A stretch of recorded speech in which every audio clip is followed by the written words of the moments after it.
August 2016, nang makipagsapalaran ang 33 taong gulang na si Vanessa Esguera sa Kuwait, ngayong linggo bumalik siya sa Pilipinas.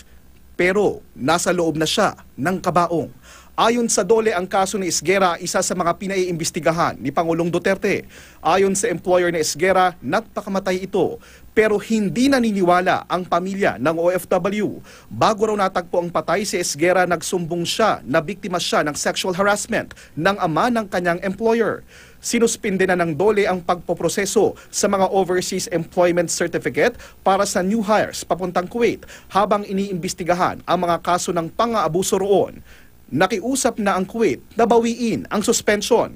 Pero tinanggihan na ito ni Labor Secretary Silvestre Bello III nang makipagpulong kay Kuwait Ambassador to the Philippines, Musaed Saleh Al Kuwait.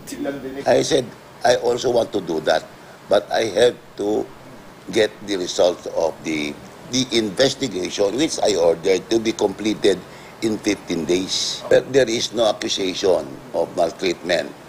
What happened is that our OFWs suffered violent death.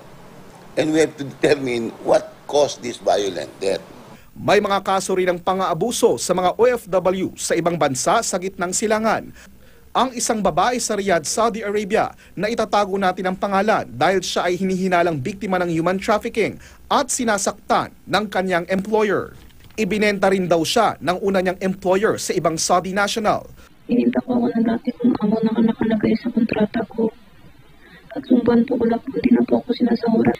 Natakot na ako para sa buhay ko. Magtagal pa ako dito kasi kunting mali ko lang. Sinasampal na ako. Sinampas sa kamay. Sinipag ko sa likod. Bubuo ang DOLE ng Rapid Reaction Team na pupunta sa gitnang silangan upang tignan ang sitwasyon ng mga OFW at kung kailangan iligtas sila. JP Soriano, Nakatutok, 24 Oras.